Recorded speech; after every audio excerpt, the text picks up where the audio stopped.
Gato, Perro, back with another video. Today, in the middle of the ring, we got the Adrenaline 2-pack, Series 37, Jeff Hardy and The Undertaker.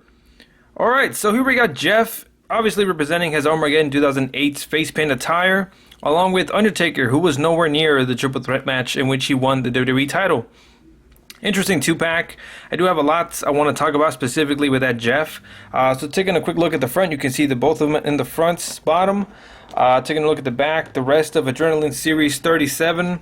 We got Triple H and Randy Orton, both Ted DiBiase and Ted DiBiase Jr. And obviously this 2-pack. And then we got Deluxe Aggression Series 19, Jericho, Cena, Shad, JTG, Hardy, and DiBiase. So let's bust out the Charismatic Enigma and the Demon of Death Valley.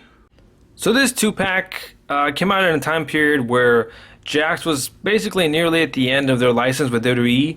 And towards the end, there was just a lot of cost-cutting measures. And so these two figures, for the most part, do maintain a lot of what they had on their prototypes, but there are notable differences. Unfortunately, Undertaker is the one that got cut the most because he just has regular black tights, nothing, they're plain, which is a really disappointing thing because Taker really already plain enough as he is. He at least, I think he should have had the designs. The prototype showed him having the silver designs around the sides of his tights. He would have had the skull and some kind of rosary necklace stuff here or something. There was no elbow pads on this Taker. Thank goodness they painted the tattoos. He does have his MMA style gloves, and he does have this really good head scan, which is one of my favorites of all time. So speaking of accessories, there is just one, and it is this microphone, even though none of them are the best of talkers. I think maybe a chair or a ladder would have been a lot better, especially considering these guys, their rivalry from the year of 2008 stemmed on SmackDown when they had an Extreme Rules match, and that was really the first time Jeff Hardy came out with face paints in that time. And speaking of face paint, yes, this is Jeff Hardy's Armageddon 2008 face paints. It's interesting because during the match, it basically got wiped off clean. You couldn't really see it. The only time you could really see the designs of that particular night was during his entrance. But it is captured here really well with the white, the yellow, and the black lines. You can still see his teeth and his lips, his eyes and everything. His heavily purple hair. And he does have the design of his tattoos on his shoulder, and I think he should have the one on his back, and he does. Not many Jeffs have that, as well as a little detail of having his necklace painted as well. Now, if you couldn't tell, the biggest cost cutting was on Jeff's armbands, which on the prototypes on the back was shown to have the white sleeves, also with like black in between them, and it was supposed to have the holes and everything. So they just opted to give him the all whites, and he does have the white belt and the usual pants and the boots. So basically this Jeff is pretty much intact for what he should have been based off the prototype, minus the armbands. But I really want to get him as close as possible to his night in Armageddon. So basically that meant I needed to replace the arms, and then I had to find suitable candidates for that. And that's when I came across this Jeff on eBay. I'm not quite sure what series he's from, but I don't care for that head scan. It's a little too wild.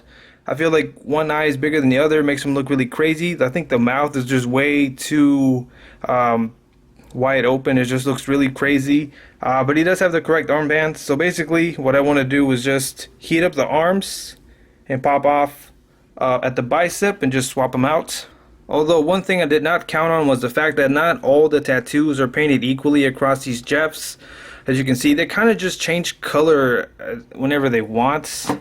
I even have a third Jeff right here, but they all either have, like this one has green and none of these do, but they have purple and yellow. So I don't know, hopefully it matches well enough, and we'll have a much more accurate Jeff. And I'll also be on the lookout for some kind of a tank top that he can wear. Alright, so here's what I whipped up so far. So I couldn't find a proper tank top at the moment, but I did order one on eBay, generic one, that I believe should fit this Jeff Hardy. So at the moment, he is wearing the Entrance Great shirt, which is the shirt that he wore at that moment. I gave him the WWE title. I couldn't find my JAKKS ones, but this Mattel one looks just fine. And as you can see, the biggest difference is his armbands, which I did swap out. And surprisingly, it all matches up pretty well, you know. I think they're supposed to be like tree branches or something, but like they all line up pretty well. I don't mind that it has like the added purple in there because I don't know, I think it just adds more color to it. And obviously he has the interior of the black armbands underneath.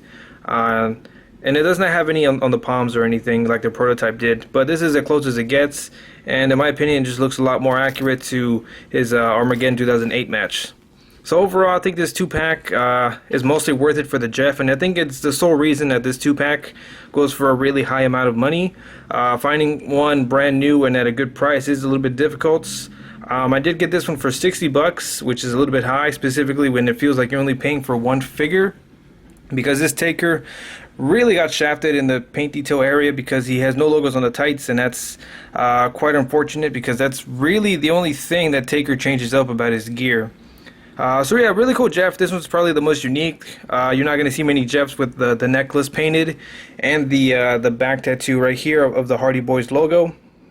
So overall, if you're looking for this Jeff, I think you're probably better off trying to find it loose and just look at the pictures in detail, make sure that there's no scuffs or anything, specifically on the head scan. If you want to buy it brand new in a 2-pack, just make sure you don't overpay. So yeah, that's my verdict. Really cool Jeff. Unfortunately, this Taker is not the best, but I got plenty of other good ones, so it's whatever. So I'm just glad I could add this Hardy to my collection after so long. And yeah, that's it. Thank you guys for watching. I'll see you next time with another JAKKS figure review and some backstage playsets coming soon. Thank you so much for watching. Gato, Perro.